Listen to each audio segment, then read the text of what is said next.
7 de la mañana, 43 minutos. Se había dicho por parte de las autoridades que al principio había un estado de excepción acotado. Después se interpretó que el mismo estado de excepción no significa acotado. Ustedes lo recordarán.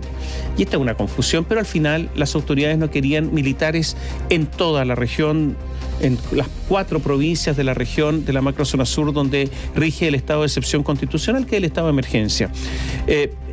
Ahora resulta que en un paso más que se entiende poco la causa, se apoyó un cambio y ahora ya no hay estado de excepción, en este caso estado de emergencia, acotado. Ya no existe. ¿Qué es lo que cambió? Es que si hay un estado con más facultades, ¿quiere decir que el asunto empeoró? ¿O es que el otro no resultó? ¿O es que hay otra negociación, te doy esto para que me des esto otro y no lo conocemos? ¿O es que simplemente el reconocimiento de las autoridades que se habían equivocado durante muchísimos meses y que después ahora finalmente se dieron cuenta que estaban errados? Y si es que estos así lo van a decir, no sabemos. Lo cierto es que ambas cámaras del Congreso Nacional apoyaron el cambio de la redacción del decreto que permite el estado de emergencia en la macrozona sur, y por lo tanto ahora ya no es acotado después de tanto tiempo y se extendió ahora por 15 días más el despliegue militar. Claro, como antecedente sí podemos decir que estaba siendo bastante complicada la aprobación de estos estados de excepción cada 15 días que se tenía que estar presentando. Había dificultades tanto en la oposición como en el mismo oficialismo. De hecho, ayer la oposición se debatió entre que valoraban este cambio, ¿no?, el levantar este adjetivo de acotado y pedir también más protección a los militares, y el oficialismo respaldó en su mayoría, pero en apruebo dignidad hay molestia. Dicen que van a esperar alguna explicación por el término de esta condición acotado de la declaratoria. Dieron los votos, pero dicen que van a estar revisando por qué ha sucedido. Gonzalo Holguín nos va a contar todos los detalles. Hola Gonzalo, buenos días. Buenos días. Hola, ¿qué tal, Tomás? Katy, muy buenos días. Sí, el gobierno ha ingresado este martes al Congreso Nacional cambios en la redacción del decreto que faculta el despliegue de efectivos militares en 4 provincias de 2 regiones de la que es llamada la macrozona sur. Era un compromiso pactado entre el gobierno y la oposición desde el pasado 17 de mayo, cuando parlamentarios de Chile Vamos en la Araucanía aseguraron que el subsecretario del Interior, Manuel Monsalve, comprometió a hacer cambios a la forma en que se comportan, en la forma en que se despliegan los efectivos militares. Hubo hermetismo. El diseño político del gobierno era revelar el tenor de los cambios solo a través de la presentación de la ministra del Interior, Carolina Toá. Eso al comienzo de la sesión especial de sala en el Senado a las 3 de la tarde y luego de terminar de refinarlo en una comisión secreta de seguridad y defensa de la Cámara Alta. Toá procedió a leer el cambio principal. En lugar de mencionar la seguridad de las rutas, la libre circulación, el control de las vías de seguridad y la vida de las personas, se omite toda causal. Los jefes de defensa solo deberán atenerse a la ley que rige los estados de excepción y, por supuesto, a la RUF, a las reglas de uso de la fuerza. El ministro de Justicia, Luis Cordero, diría minutos después en el podio del hall del Senado que este es el fin del estado acotado de excepción constitucional. Toá insistió en que, en lo medular, las facultades de Gedena no cambian, porque siempre será la Constitución y las leyes las que normen su acción. Sin embargo, sí señaló que ahora su evaluación momento a momento de los hechos de violencia que se registran en la zona estará libre de restricciones para actuar. Desde el verano ha habido un recrudecimiento de cierto tipo de acciones, pero que son muy diferentes de las que predominaban hace un año atrás. Y como está cambiando el perfil de acciones que tenemos actualmente, lo que hemos hecho es retirado cualquier énfasis en el decreto, de manera que se evalúe de momento en momento cuál es el tipo de acción principal.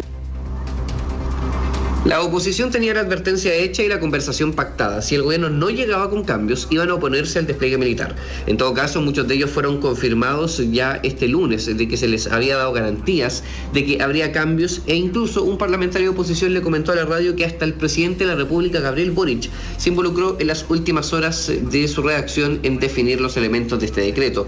El presidente de la UDI e integrante de la Comisión de Defensa del Senado, Javier Macaya, destacó los cambios, pero ojo, aprovechó inmediatamente, luego de conseguir esto que estuvieron buscando por tanto tiempo, comenzar a presionar con una nueva propuesta: estatutos de protección para eximir de persecución penal el actual de los efectivos militares.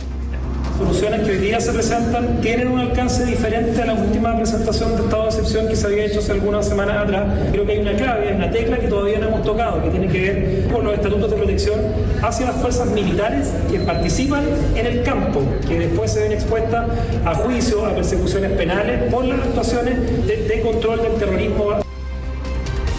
El presidente de Revolución Democrática, Juan Ignacio Latorre, advierte que la posición de su sector sigue siendo la misma, la idea de desescalar en la medida en que hay efectividad de la declaratoria, y el decreto, no por cambiar, no tiene la obligación de seguir, por ejemplo, respetando irrestrictamente los derechos humanos. Se hace una modificación para ampliar el margen de acción y de coordinación operativa entre Fuerzas Armadas y Fuerzas de Orden y Seguridad, siempre respetando las reglas de uso de la fuerza. Acá no es que estamos hablando de chip libre para las Fuerzas Armadas ni poder actuar en cualquier o ante cualquier evento, sino que hay una regulación que es legal, que es constitucional.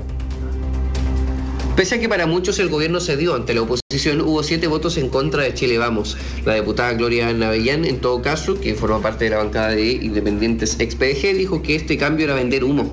Y nos consta que hubo parlamentarios que salieron de la sala para no aparecer votando en contra. Sin embargo, parlamentarios de la Araucanía dijeron que había que aprobar sí o sí y se abrieron a valorar los cambios. Esto lo planteó, por ejemplo, el diputado de Renovación Nacional, Jorge Ratker. Bueno, por fin el gobierno en parte nos escuchó en el sentido de dejar de lado este estado de excepción acotado, tener un decreto de estado de excepción sin letra chica, donde las facultades que tienen las Fuerzas Armadas ya van a ser sin ninguna restricción, y que las medidas que se puedan tomar por las Fuerzas Armadas y de orden consigan la paz y la tranquilidad en la región de la Araucanía. María Candelaria Acevedo, Natalie Castillo y Matías Ramírez fueron votos en contra de la bancada del Partido Comunista, que, ojo, también registró 13 parlamentarios ausentes en esta votación de sesión especial que comenzó a las 18:30 horas. Esto no es casualidad. En ese sector, un parlamentario reconoce sorpresa del Partido Comunista, dicen buscar alguna explicación, recordando, ojo con esto, que este fue el sector que pidió las condiciones que terminaron dándole el rótulo de acotado a este despliegue militar, que, como sabemos, por esta decisión eso ya se perdió. Matías Ramírez dice que este es un retroceso y que se cedió ante la postura de la derecha, generando todas las condiciones para dejar sin efecto los estados de excepción y volver a una normalidad en esa zona. Y lamentablemente el decreto avanza, yo creo, en una dirección contraria, a endurecer aún más la posición. Se toma un camino que es complejo al momento de entregar mayor discrecionalidad, en este caso, a las Fuerzas Armadas. Es un retroceso, se pierde ante las posiciones de, en este caso, la oposición. Bueno, si uno se da un momento para escuchar las razones que son las técnicas, la que la ministra del Interior, Carolina Toá, expuso en ambas salas del Congreso Nacional ayer en la tarde, también uno puede ir a los datos para comprenderlas. Por ejemplo, según datos de Carabineros de Chile, en las provincias bajo la medida al día 28 de mayo y respecto al mismo periodo del año anterior, los ataques incendiarios disminuyeron un 14%, los eventos con presencia de armas de fuego un 24% y se han detenido casi el cuádruple de personas por eventos de violencia rural.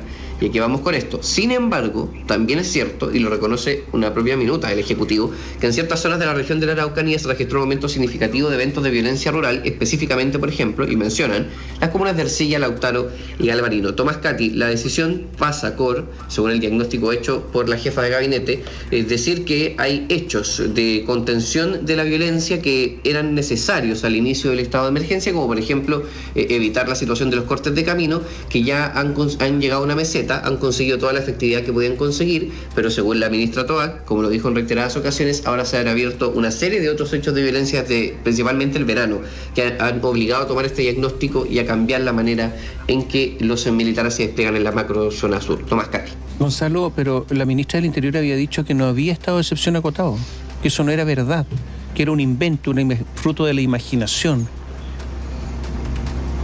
¿Cómo es esto entonces? Que no se entiende. Porque ella había dicho no hay estado de excepción acotado, eso no es cierto. Y ahora, después de esta decisión, parece que era cierto, porque se amplían las facultades, por lo tanto era acotado. Entonces, el aguante tiene su límite, que estemos escuchando todas estas cosas. O sea, ¿con qué credibilidad queda? Ahora, efectivamente se estaban produciendo atentados fuera de las vías, de los caminos, es verdad. Pero eso hace tiempo, ¿qué es lo que cambió? Pero sí, es cuestión de ver las estadísticas. Entonces aquí hay una negociación por detrás. O es que siga la derecha a votar en contra, o es que están dando otras cosas con respecto al Ministerio del Interior, se están negociando una serie de leyes de seguridad. es que son otros los ministerios los que se están beneficiando por alguna negociación, pero aquí hay algo detrás, pues. Lo otro es que nosotros seamos simplemente receptores de mensajes y los difundamos sin pensar un poco, 2 minutos. ¿Qué pasó al final? ¿Se sabe algo, no, Gonzalo? Mucha especulación, pero nosotros volvemos a recordar algo que es fundamental. La expresión acotada fue producto de una conversación, de una negociación, de hecho podemos decirlo en esos términos, con el oficialismo, con parlamentarios de su propio sector. Y ese nombre que se acuñó, digamos, fue expresión de una solicitud expresa de los parlamentarios de respaldar este tipo de medidas, sí y solo sí, tenían una serie de condicionantes, estuviesen limitadas las acciones de los efectivos. Entonces a ellos mismos les llamó la atención cómo comenzó una retórica, y no solo de la ministra Toá, sino que del subsecretario Monsalve y de otras autoridades de Estado, en que empezaron como a desconocer esta palabra como si fuese una mala palabra, como decirle acotado. Pero para ellos, para los que estuvieron en estas conversaciones, eso fue una ganada, decirle acotado, o por lo menos que se expresase de una manera acotada. Entonces, al final, miren, la verdad es cierto, mucho hermetismo durante la jornada de ayer. Imagínense que la sesión de sala del Senado para votar este estado de emergencia comenzó sin que estuviese el decreto sobre la mesa, sin que la mesa del Senado lo tuviese.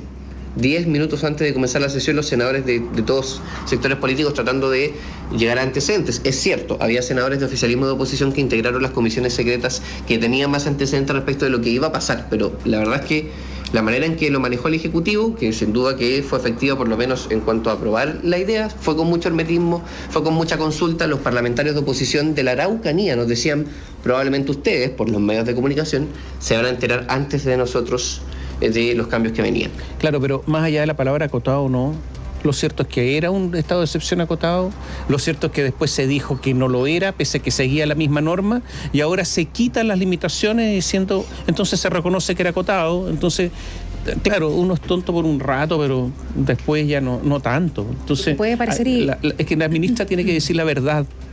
¿Qué fue lo que pasó? Porque ya está bueno ya. Sí, claro. Puede parecer irónico, pero ese concepto o ese calificativo acotado no está presente así tal cual en el oficio. Lo que sucede y lo que decía el oficio anterior, que ahora es reemplazado, decía libre tránsito, que las Fuerzas Armadas debían asegurar libre tránsito y seguridad de las rutas, buscando minimizar el impacto en el normal desenvolvimiento de la vida de la población en las zonas afectadas. Y eso era el cariz no acotado. Ahora, el artículo dice, declara ese estado de excepción constitucional de emergencia en la región de la Araucanía, en las provincias de Arauco y del Biobío, y la región del Biobío. Nada más. Nada más. No le agregan nada más. Entonces, y eso justamente le sacan las limitaciones. Acotado es las limitaciones. Eso es. Entonces resulta que era acotado, era limitado, se nos dijo que no, y al final terminamos en esta historia. Ya. Oye, más allá de eso, ojalá que vamos a ver si tiene efectos. Además, y el efecto político. Entiendo, Gonzalo, que ayer, estaba lo que tú nos comentabas respecto a lo que pasó con los votos de parlamentarios comunistas. Si bien mencionabas algunos que ya venían votando en contra desde hace un tiempo, llamó la atención que algunos se abstuvieron, algunos estuvieron en la discusión en la mañana, después en la tarde no, y que no hicieron mayores declaraciones como bancada del Partido Comunista. No, si no querían, la verdad es que no querían. Y varios parlamentarios desde temprano ya olfateaban lo que iba a pasar y dijeron, no, a la tarde no me quedo. O sea, tener que votar algo que... Es que, miren, vamos a decir las cosas como son. En la provincia hay parlamentarios que están perfectamente conscientes del rumbo que está tomando el gobierno, que se han moderado, que de alguna manera han comenzado a implementar medidas políticas que al principio renunciaban a ellas o consideran que no eran adecuadas. Ahora, por el momento político, por la correlación de fuerzas, por la crisis de seguridad, lo han tenido que hacer, lo han hecho bien, mal, más o menos. Esa es una segunda evaluación, pero lo cierto es que dicen, ya, bueno, está bien, entendemos, pero no me pidan mi voto. Porque quizás eso es un paso más allá, ¿no? Porque, somos parlamentarios de izquierda. Algunos lo han planteado así y más o menos resumo simbólicamente una posición que he escuchado no ayer, sino que un montón de otras veces. Hay parlamentarios que están hartos del estado de emergencia y, de hecho, ojo, la propia ministra Carolina Toá ha comprometido condiciones para una desescalada de esta medida. Bueno, esto que se anuncia ayer ¿es qué? ¿Es en esa misma dirección o es contradictorio con la idea de que hay condiciones que van a permitir una desescalada de la medida, que por cierto fue valorado por su propio sector? A lo mejor, mira, ¿sabes lo que pasa también? Aquí la derecha necesita afirmarse en su propia gente. Recordemos que la derecha obtuvo mucha votación en el sur del país, muchísima, y la tuvo en los 12 últimos actos electorales. Entonces, claro, esta es una victoria de la derecha, es una victoria de la derecha. ¿Es lo que pedían? La ministra le dio lo que pedían. Es que la ministra se desdijo. Es que Manuel Monsalve el otro día dijo aquí en Radio Biobío que no existía la palabra acotado, porque tratando de salvar la situación ahora Monsalve queda sin piso, da lo mismo. A estas alturas da todo lo mismo. La pregunta, yo creo que relevante es, o son dos, ¿va a dar resultado? Porque hasta ahora no ha dado resultado, hay muchos atentados. Dos, ¿hubo una negociación que no conocemos a cambio de esto? ¿Hubo una negociación entre la derecha y el gobierno? ¿Qué está pidiendo la derecha? ¿Obtuvo algo? ¿Qué obtuvo? Yo creo que habría que... No sé si vamos a conocer la respuesta a esta pregunta, pero yo creo que anda por ahí la cosa. Y mientras tanto, que fuera de juego algunos parlamentarios del oficialismo, sí, porque al final, ¿cuál es el problema de los parlamentarios del oficialismo? Que tienen que ser leales a su gobierno, que es lo que pidió el presidente Gabriel Boric en los últimos días. Unidad, unidad, unidad. Lo he repetido como mantra, ¿no? Entonces, veamos si hay alguna vez si vamos a saber la respuesta a estas preguntas, que pueden ser positivas o negativas, pero las preguntas son válidas y son pertinentes. Ya, Gonzalo, a ver si conocemos algo. Sin duda, seguimos conversando. Estamos atentos. Chao. Gracias, Gonzalo. Hasta pronto.